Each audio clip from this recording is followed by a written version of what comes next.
Muy buenas tardes con todos los hermanos y hermanas, que Dios les bendiga. Por el problema de la luz eléctrica no hemos podido dar la clase, pero vamos a dejar esta grabación, que sería la clase número 3, donde vamos a estar viendo el libro de Levítico y parte del libro de Números.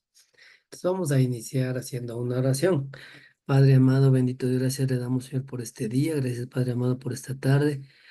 Te ponemos, Señor, en sus manos nuestras vidas, le pedimos perdón por nuestros pecados, por nuestras faltas, y que usted tome control de esta clase, de lo que vamos a aprender, que sirva de provecho y de bendición para nuestras vidas, para cambiar y mejorar y asemejarnos más a usted. Bendecimos, Padre amado, este tiempo y le ponemos en sus manos, en el nombre de Jesús. Amén. Vamos a ver entonces. La dinámica que vamos a llevar esta clase es que vamos a ir tomando apuntes, por favor, queridos hermanos. Yo voy trabajando aquí a manera de pizarra en el PowerPoint, y de esa manera usted va trabajando. Entonces voy a iniciar. Puede abrir su módulo en la página 24, donde habla del libro de Levítico. Sí, entonces vamos con el título que dice ¿Cómo adorar a un Dios santo? Sí, dice ¿Cómo adorar a un Dios santo? Entonces vamos a ir tomando apuntes, por favor. ¿Cómo adorar a un Dios santo? Entonces eso nos habla, como usted puede ver en el primer párrafo. Levítico es un libro de adoración, enseña a los hijos de Israel cómo llegar a estar bien con Dios y cómo permanecer bien con Dios. ¿Cómo puede la gente pecadora adorar a un Dios santo? Y esta pregunta es contestada en todo el libro de Levítico. Entonces lo que queremos poner al inicio, por favor vaya tomando nota, es de que este libro se trata, no sé, con mayúscula. Se trata de las leyes relacionadas con los ritos, sacrificios, con los ritos, coma, sacrificios y servicio del sacerdocio levítico. Entonces recuerde que se trata de las leyes relacionadas principalmente con lo que son ritos, sacrificios, servicio del sacerdocio levítico, ¿no? Recuerde que no todos los hombres levitas eran sacerdotes, ¿no? Había otros que trabajaban también como laicos dentro del templo, pero por lo general se habla de que este libro de Levítico es un manual para los sacerdotes. Pongamos el manual para los sacerdotes. Sí, y recuerde por favor que existe también una relación con el libro de Éxodo y con el libro de Números. ¿Qué relación tiene con el libro de Éxodo? Con el libro de Éxodo, nosotros vemos que aquí se describe el tabernáculo, es lo que vimos la clase anterior. Y en el libro de Números se puede observar que continúa con lo que contiene el Levítico. Entonces, Números es una continuación. Sí, de esa manera vamos a poder ver. Entonces, ahora analicemos un poquito cuál es el propósito del libro de Levítico. El propósito del libro de Levítico, para los hermanos que me están siguiendo, la lectura es definitivamente analizar las leyes por las cuales Israel va a mantener una comunión. Entonces, mediante estas leyes, Israel va a mantener una comunión con Dios. Mire, entonces podemos observar nosotros en la página 24 también del módulo. Sí, voy a decir la página 24 del módulo, 21, perdón, del módulo. Y entonces claramente ahí decía, ¿no? Que este libro, que es un libro de adoración, va a enseñar a los hijos de Israel cómo llegar a estar bien con Dios. Entonces recuerde que se trata de leyes relacionadas con ritos, sacrificios. Este es un manual para los sacerdotes. También se revisa ahí cómo en Éxodo describe el tabernáculo. Números luego le continúa. Y Levítico les muestra también todos los sacrificios que deben realizar o el manual que debe tener los sacerdotes para poder realizar todas las leyes. Sí. Luego en la página 21 también tenemos a qué se refiere en con los diferentes acontecimientos del libro de Levítico. Entonces vamos a revisarlos un poco y vamos a analizar. Aquí existe una división del llamamiento que le hizo a Moisés, de todo el proceso que se daba de los de los mandamientos. Vamos a tratar nosotros de bosquejar, pero antes de eso pongámosle, por favor, pongámosle tema. El tema principal, por favor, del libro de Levítico es la santidad a Dios. Ese es el tema principal. Y para ello vamos a hacer un pequeño bosquejo y vamos a entenderlo. ¿Qué tenemos como bosquejo? Primer punto, tenemos los sacrificios. Sí, el primer punto son los sacrificios. Esto va del capítulo 1 al capítulo 7, recuerden. En el punto 2 vamos a tener la institución del sacerdocio.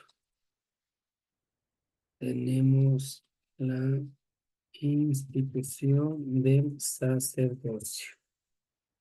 Esto le tenemos del capítulo 8 hasta el capítulo 10. Luego el tercer punto. Estas notas tomarán notas y me envían la fotografía, por favor. El tercer punto tenemos la purificación de la vida de Israel. Purificación de la vida. Purificación de la vida de Israel. ¿De qué capítulo a qué capítulo tenemos? Del 11 al 15. Y luego un cuarto punto. Como cuarto punto tenemos las leyes de santidad. Estas leyes de santidad que van del capítulo 16 al capítulo 27. Sí. Aunque el libro de Levítico es un poco árido o aparentemente un poco interesante para muchos lectores, vamos nosotros a entender que el libro tiene un gran significado y valor al ser bien entendido. Entonces, mire, en estas cuatro partes se ha dividido Levítico: en los sacrificios, la institución del sacerdocio, la purificación de la vida de Israel y las leyes de santidad. Así podemos observar las cuatro partes en las que Levítico se ha dividido. Revisando un poquito más acá el módulo, podemos ver que manifiesta en la página 21. Dice: al leerlo se encuentra usted con muchas ceremonias y sacrificios extraños, muchas restricciones fuera de lo habitual, problemas de régimen alimenticio, dificultades, ritos, sacrificios. Por ejemplo, Levítico 20:26, ¿qué dice, hermanos? Levítico 20:26 dice: me seréis santos porque yo, Jehová, soy santo y os he separado de los pueblos para que seáis míos. Mire, es lo que manifiesta. Entonces, página 22, ¿por qué el libro se llama Levítico? Piensa en las cuatro primeras letras. De aquí le puede usted llenar en su módulo las cuatro primeras letras que le pide llenar y sería L-E-V-I, Leví. Entonces, ¿qué pasa con Leví? Este libro contiene mucho que decirnos acerca de los hijos de Leví. Leví era uno de los hijos de Jacob. Los hijos de Leví o descendientes de Leví son llamados también levitas, ¿no? Entonces, los hijos de Leví, levitas, y los hijos de Aarón, estos son los sacerdotes. Entonces, recuerde que el libro de Levítico tiene mucho que decir sobre los hijos de Aarón, los sacerdotes. Podemos encontrar versículos que mencionan a los hijos de Aarón en el capítulo 1 de Levítico. Entonces, ahí se le puede revisar y le contesta, por favor. Vamos a ver cuál es la palabra clave. Palabra clave. La palabra clave del libro es santo. Se dice que aproximadamente 80 veces se nombra la palabra santo en el libro de Levítico, mire. Entonces, ¿por qué pone énfasis en la santidad? Pone énfasis en la santidad porque realmente a través del sacrificio existe esta purificación y Dios va a ayudar al hombre pecador. Dios va a traer esa santidad. Entonces recuerde que la palabra clave es santo. Luego, ¿qué más tenemos? Este libro de Levítico enseña muchas veces la palabra pecado, inmundicia, ¿sí? Mira lo que tenemos. El hombre impío, el hombre pecador, Dios santo. Vamos a ponerle el resumen. El hombre pecador, mientras que Dios es santo. Mire, por lo tanto, entonces, desde acá, Levítico, antes de que venga nuestro Señor Jesucristo, desde aquí ya podemos ver que Levítico nos está mostrando ya que Dios está tomando la iniciativa para podernos traer la santidad a cada uno de nosotros. ¿Santidad a través de qué? Santidad a través de los sacrificios, porque se define que el hombre o los hombres somos pecadores. Vamos a ver aquí, ¿en qué consisten estos sacrificios? Vamos a otra diapositiva. Póngale, por favor, como los sacrificios. ¿Qué pasa con los sacrificios? ¿En qué consistían estos sacrificios? Estos sacrificios, recuerde, era el medio, era el medio por el cual Israel podía, Israel podía acercarse a Dios. Sí, entonces el inicio de estos sacrificios lo podemos ver en Génesis 4. Ahí podemos ver, ¿no? En el caso de Caín y Abel. Probablemente Dios mismo enseñó a los hombres a ofrecer sacrificios como un medio para poder acercarse a Él y la idea quedó grabada por generaciones. Lastimosamente después se unieron costumbres paganas también, que es lo que molestó a Dios cuando se comenzó a ver algunas alteraciones de estos sacrificios. Luego tenemos en la página 23 que la sangre debía ser derramada, es un sustituto inocente que debía morir. Y luego tercero, la pena de muerte debía cumplirse. Pero ahí venía entonces, ¿qué? Venía el sacrificio, ¿sí? Venía el sacrificio. Entonces, a través de todo este sacrificio, a través de los tipos de animales, había los diferentes tipos o clases de ofrendas. A través de todo eso que sucedía, se podía dar este perdón de pecados. Entonces encontramos como los holocaustos, encontramos algunos tipos de ofrendas como son los holocaustos, encontramos también las ofrendas de alimento, ¿sí? Encontramos también la ofrenda de paz, encontramos la ofrenda por el pecado. Mira, hay diferentes tipos. Encontramos las ofrendas por culpa, también por diversas transgresiones. Realmente encontramos muchos tipos de ofrendas cuando usted se pone a revisar. Entonces yo quiero poner esta frase y le voy a resaltar con rojo para resumir un poco. Y vamos a poner que los sacrificios, los sacrificios de animales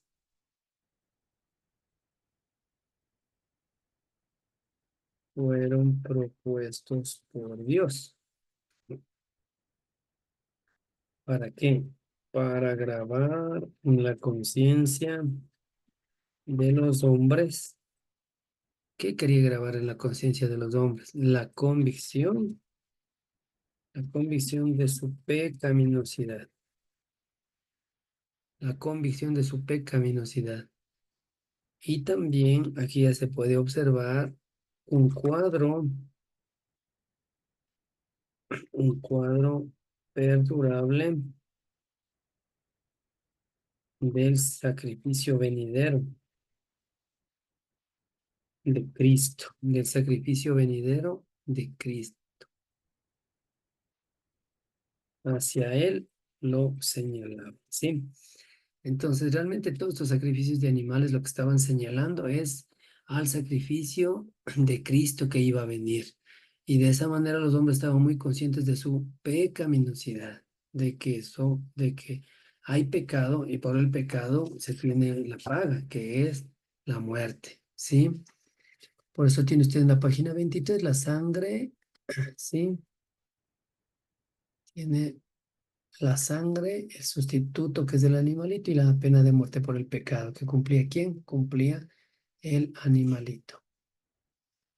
El versículo clave de Levítico se encuentra en Levítico 19:2. Por favor, usted lo puede revisar, lo puede leer y lo puede llenar, ¿sí? En Levítico 19:2. O vamos a revisar para llenar. Levítico 19:2. Está en su Biblia. Por favor, vean en su Biblia Levítico 19:2. Entonces veamos qué tiene Levítico 19:2. Revisen, por favor, abran sus Biblias y de acuerdo a eso vamos a poder llenar. Levítico 19:2. Vamos a ver qué nos pide llenar ahí. Habla a toda la congregación de los hijos de Israel y diles, santos seréis porque santo soy yo, Jehová vuestro Dios. Por lo tanto, dice ahí, santos seréis, tiene que llenarle, santos seréis, ¿por qué? Santo soy yo, Jehová vuestro Dios.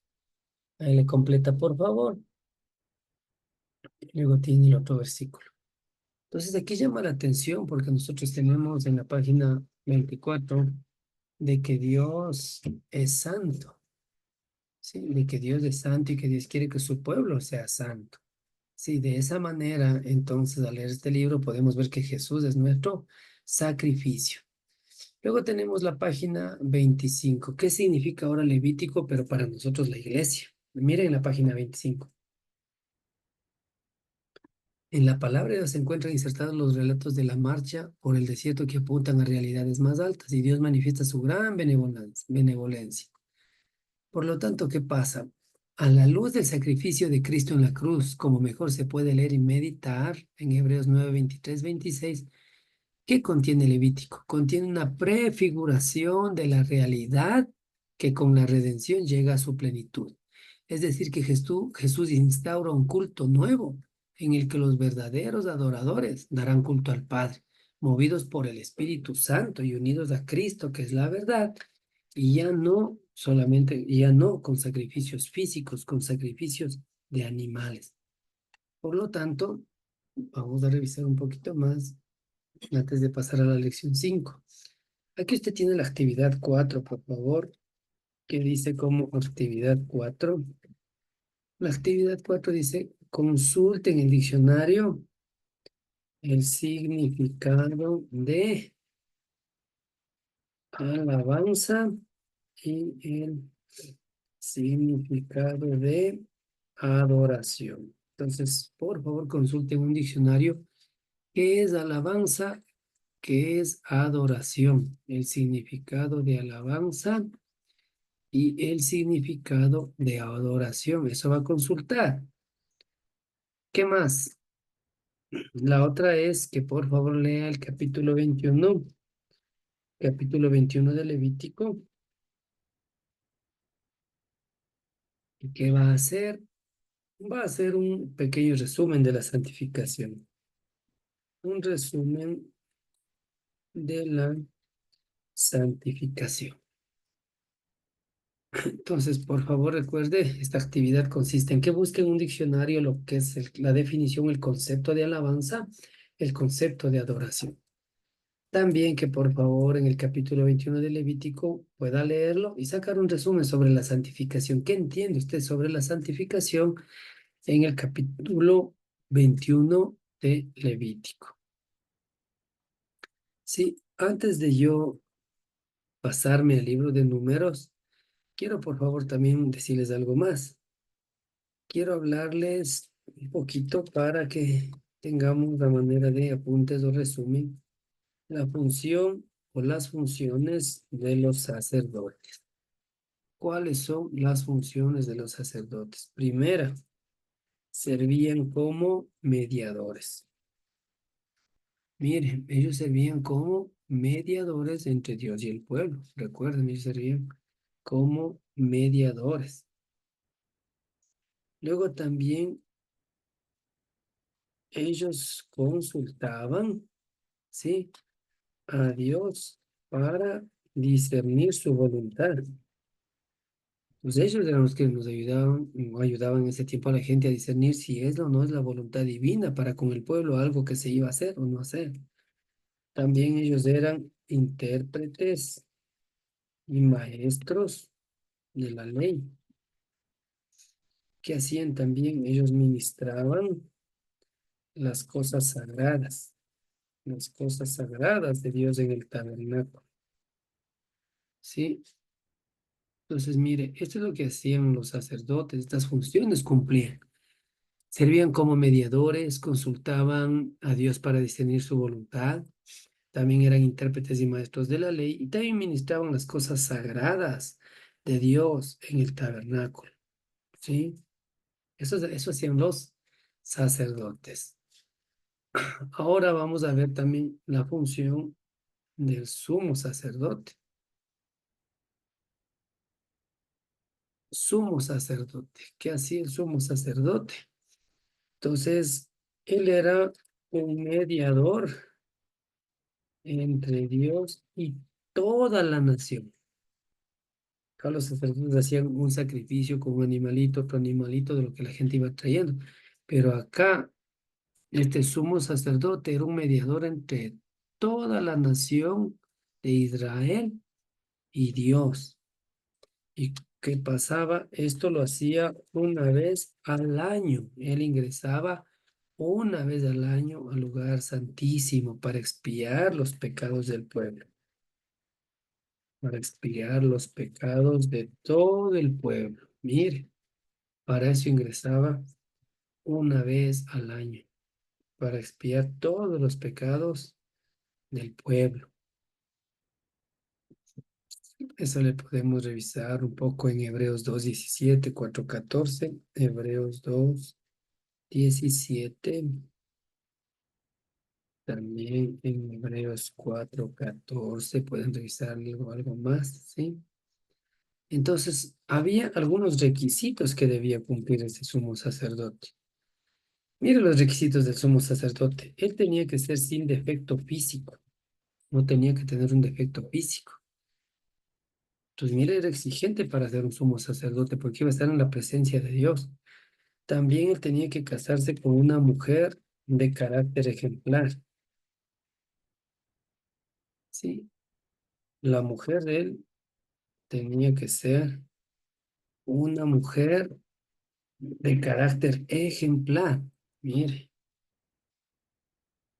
luego también es que no debía contaminarse, no debía contaminarse con costumbres, no debía contaminarse con costumbres paganas.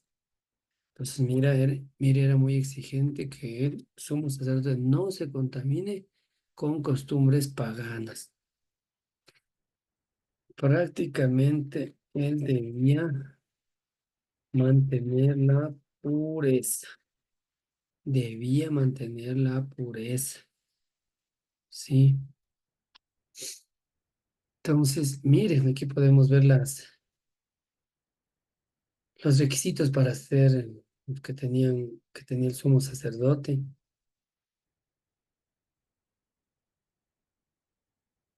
Miren, y de hecho los sacerdotes, de hecho también los sacerdotes tenían que ser puros, tenían que ser santos.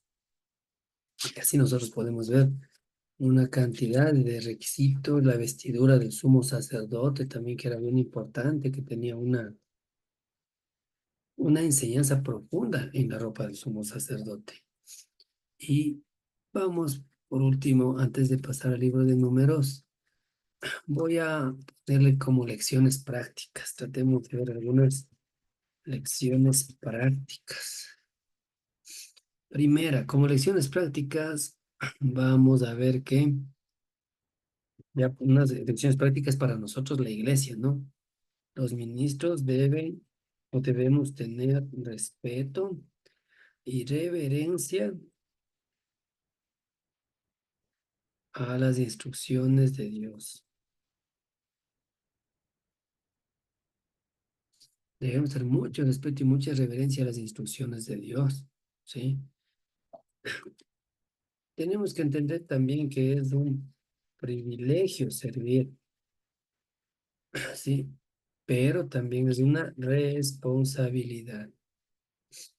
Es una responsabilidad bien grande. A veces nosotros solamente vemos el privilegio, pero realmente es una responsabilidad. Esto tenemos Lucas 12:48. Le pueden revisar. Lucas 12:48 dice, a quien se haya dado mucho, mucho también se le demandará. Entonces, mire, entonces no es tampoco tan fácil el tomar a la ligera el servicio a Dios, mostrando que es un privilegio porque nos gusta, cuando realmente tenemos mucha responsabilidad también. ¿Qué más? También tenemos que entender que es un puesto sagrado. Sí, es un puesto sagrado, es un lugar sagrado, realmente es un lugar no hecho por seres humanos, sino sagrado, que realmente es dado de Dios. ¿Sí? Y aquí va a venir una parte que de pronto traiga un poco de molestia en algunos hermanos o debate para otros hermanos, pero les voy nomás a poner. Escucharán, porque algunos hermanos se enojan cuando eso dicen los pastores en la iglesia. Escuchará, ninguna persona es indispensable. Ninguna persona es indispensable. ¿Qué significa esto? Hermanos, Dios cogió aquí y fueron quitados la mitad de sacerdotes del tabernáculo. O sea, ¿por qué estamos diciendo dentro de la lección práctica ya para nosotros la iglesia que ninguna persona es indispensable? ¿Por qué? Porque a veces nosotros pensamos que somos indispensables, pero no es así. Aquí los sacerdotes, a pesar de que eran llamados y escogidos, Dios escogió y les quitó a la mitad de sacerdotes. Imagínense, les quitó aquí a la mitad. Imagínense, hermanos, a la mitad les fueron quitados. Lo que quiere decir que en cualquier momento Dios también nos puede quitar a cualquiera de nosotros para que seamos tratados, seamos cambiados y para que luego regresemos con fuerza, dependiendo de nuestra entrega, porque algunos de nosotros pueden ser quitados y ya mejor se alejan de Dios. Entonces, imagínense. Pues a veces algunos hermanos se enojan porque dice, ¿cómo? Dice que ninguna persona es indispensable, pero realmente así es, hermanos, porque Dios puede coger y de 20 personas dejar solo tres y con tres levantar la obra. Lo que sí nosotros tenemos que entender y coger las cosas con madurez. ¿Para qué? Para entender que Dios a nosotros nos está procesando. Ya vamos a ver eso en el libro de Números. Entonces con esto podemos nosotros observar, entonces con esto nosotros podemos observar que realmente tiene una gran profundidad y un gran significado el libro de Levítico. Vamos a pasar ahora a la página 25, donde dice lección número 5, y vamos a ver el libro de Números. Vaya copiando, por favor, usted ahí en su, tomando apuntes en su cuaderno. Libro de Números. ¿Qué pasa con el libro de Números? Libro de Números tenemos un problema y es el problema de la incredulidad. Aquí tenemos un problema ahí bien grande y es la incredulidad. Imagínense, incredulidad. De eso nos habla el libro de Números. Realmente la gente después de salir de Egipto se esperaba que las personas realmente tengan una consagración total al Señor, pero no se vio eso. Más bien se registró bastante incredulidad y ya vamos a detallar algo más sobre ello. Sí, entonces, ¿qué encontramos en el libro de Números? ¿Por qué se llama o por qué se le denominó el libro de Números? ¿Saben por qué? Porque aquí hubo dos censos. Hubo dos censos en el pueblo de Israel. Uno al principio del libro, sí, uno al principio y otro en el capítulo 26 y otro en el capítulo 26. Entonces, por eso se le llamó el libro de Números, el libro de los censos, ¿sí? Sin embargo, también a este libro se le llama Bed-Midbar.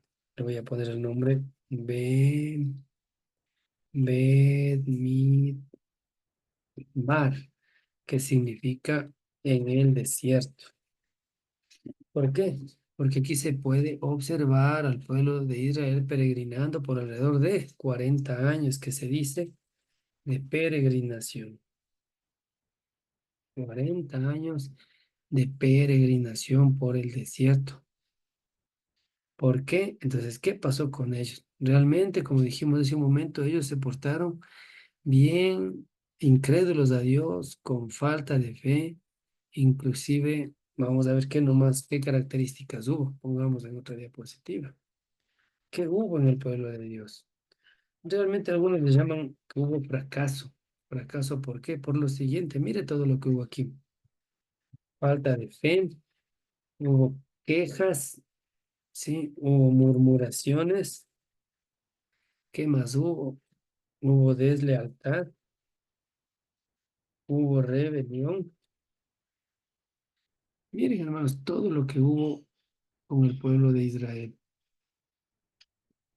Falta de fe, quejas, murmuraciones, deslealtad, rebelión. Realmente cuando vemos todo eso fue realmente una infidelidad que tuvo Israel hacia Dios. Entonces, ¿qué hizo Dios, hermanos? ¿Qué hizo Dios? Todos nosotros sabemos. Dios levantó, ¿qué pasa? Levantó una nueva generación. Levantó una nueva generación que tenga ya un carácter distinto. ¿Sí? Dijo Dios que Dios lo que hizo es tratar al pueblo para poder levantar una nueva generación que tenga un carácter distinto. Nosotros en la página 26 podemos ver cómo es natural. Usted reconocerá la experiencia de Romanos 7 cuando el cristiano fue derrotado por el enemigo. Algo parecido pasaba acá. Usted le puede revisar cuál era el número total de estos hombres en números 1, 3 y le completa en números 26, 51 cuántas personas fueron contadas, o sea, o censadas. Por favor, le puede completar. A este libro se le llama recordar el libro de las peregrinaciones. ¿Qué podemos observar? ¿Cómo debemos caminar en este mundo? ¿Cómo se supone que debemos andar y vivir? Debemos andar por fe y no por vista. Ahí le puede completar por fe y no por vista. Pero llama la atención en la página 27 la incredulidad de Israel. Imagínense, hermanos. Fue realmente un pueblo bien incrédulo, no creyeron. Inclusive cuando les mandan a la misión a los espías, recordará usted en el desierto. Vemos en el capítulo 3, en números 13, que pasaba que asimismo solamente Josué y Caleb, solo ellos tuvieron una visión distinta. Realmente ellos entraron en la visión de Dios. ¿Por qué? Porque ellos realmente tuvieron esa fe y esa seguridad y dijeron, así estén gigantes, nosotros con la ayuda de Dios vamos a vencer y vamos a conquistar esa tierra. Entonces, mire, fue algo muy diferente la actitud que tuvieron Josué y Caleb. Y por eso ellos son los que llegaron a la tierra prometida. ¿Sí? Por eso en la página 28 de su módulo está como título, La incredulidad impide la bendición. Sí, porque realmente los hijos de Israel fueron castigados por su incredulidad. Vamos a ver un bosquejo de este libro de Números. Está dividido en algunas partes. Vamos con la primera. Primera parte, preparativos para viajar a Canaán. Preparativos para viajar a Canaán. Esto podemos ver del capítulo 1 al 10. Del 1 al 10. 2, ¿qué podemos ver en el 2? El viaje de Sinaí. Viaje de Sinaí a Cades Barnea. Podemos observar a Cades Barnea. Esto va, tenemos igual entre el capítulo 9 y el capítulo 10. Cuando le revise, o perdón, en el capítulo 1 al 10 estaba el anterior, este va del 10 hasta el 12. Le podemos revisar del 10 al 12. Luego el tercero, ¿qué tenemos como tercero? El fracaso en Cádiz de Barnea. Fracaso de Cádiz Barnea. ¿Qué pasa aquí? Justamente por la incredulidad. ¿De dónde a dónde tenemos? Esto tenemos del 13 al capítulo 15. Como cuatro, tenemos aquí en el cuarto punto la controversia sobre la autoridad. La controversia sobre la autoridad. Sí, entonces eso tenemos del 16 al 19. Miren, entonces tenemos un bonito bosquejo y tiene unos bonitos temas de este libro de números.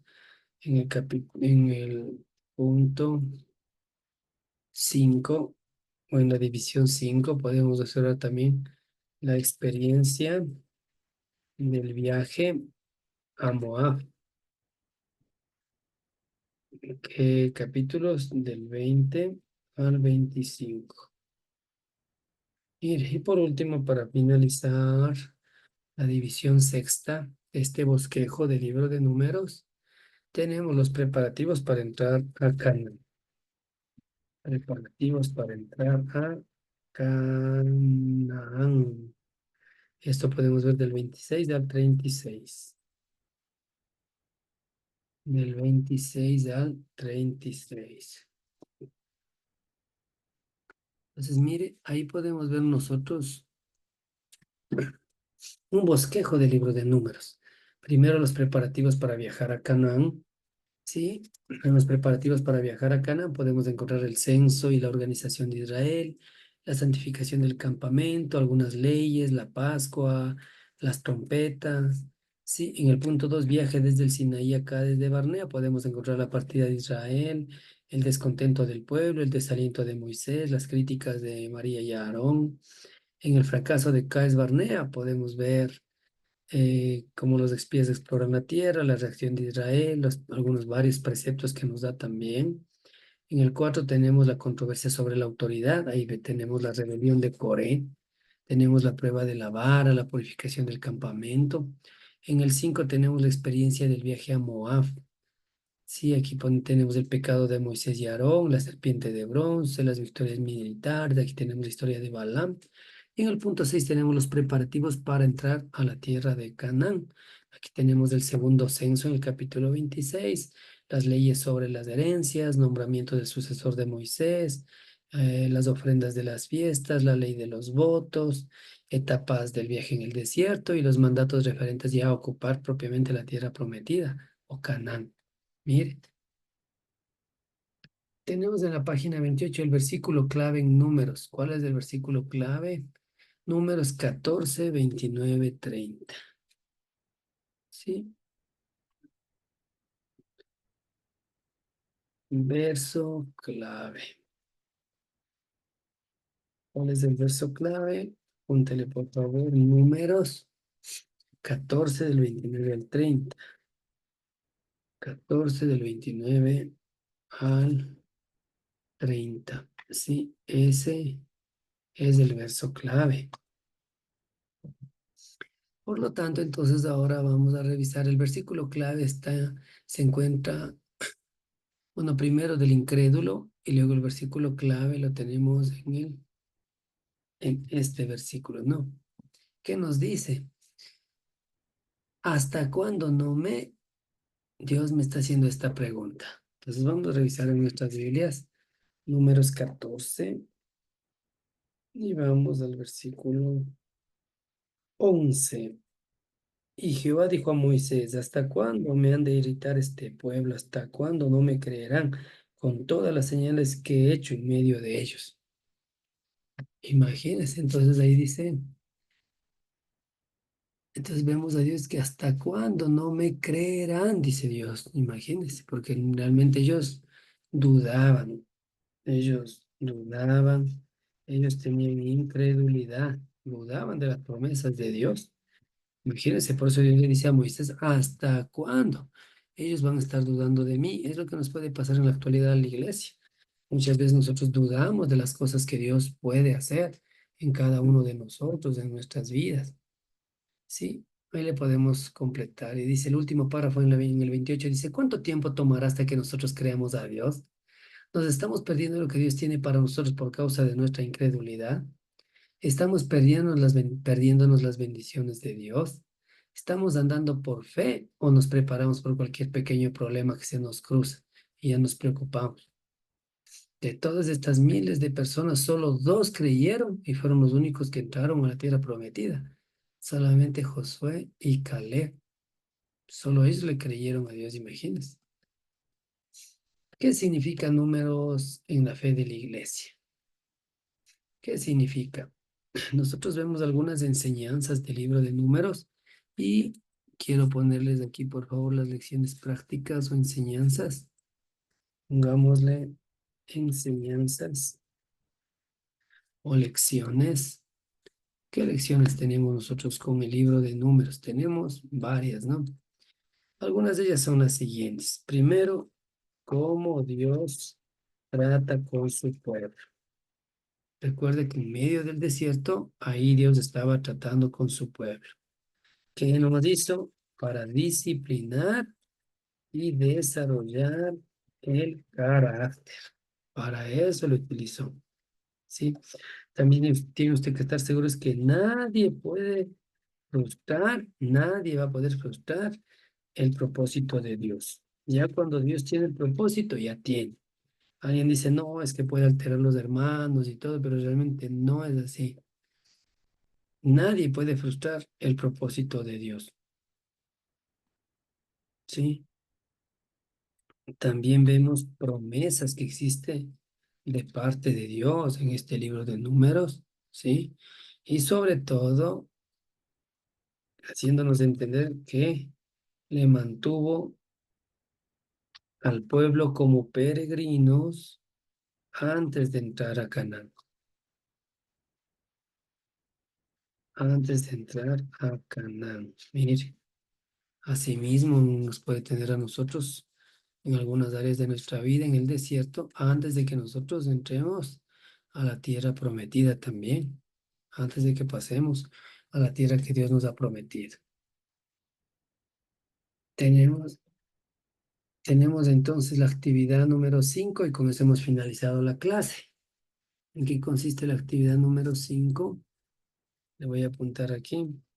Actividad 5. La actividad número 5, hermanos, consiste en que consulten un diccionario lo que es la palabra incredulidad. Sí, consultar la palabra incredulidad. Y luego de consultar, compare con el versículo clave. Compárele, por favor, con el versículo clave. Compárele, por favor, con el versículo clave. Esta sería su actividad. Entonces, como ustedes ven, la actividad 4 y la actividad 5 están en actividad solo de consultar, no son palabras que debemos consultar, porque son palabras clave para nosotros poder entender. Y le compara con el versículo clave que vimos ya acá arriba, donde estaba el versículo clave como números 14:11. ¿Sí? Con el versículo clave, números 14:11. Con eso le voy a comparar, por favor. De esta manera, queridos hermanos, hemos finalizado la clase número 3. La próxima clase nos vemos para la clase número 4. Recuerde hacer su trabajo final, por favor. Su trabajo final era el tabernáculo. Ese le voy a tomar también una exposición. O sea, que usted explique en las partes del tabernáculo, para qué servía y también para qué sirve para nosotros la iglesia, cada una de las partes, qué significa para nosotros. Y si a nosotros ya no hacemos el tabernáculo, porque ya no lo realizamos. Entonces repase un poquito y también cualquier pregunta o duda que usted tenga, escríbame en mi WhatsApp personal. Yo estoy para apoyar. Estamos para apoyarles, mis hermanos. Así que escriban, por favor, que Dios les bendiga. Yo les ayudo en cualquier duda que ustedes tengan. Dios les bendiga, mis hermanos, y revisen, por favor, este esta clase y solamente me escribe. Bendiciones.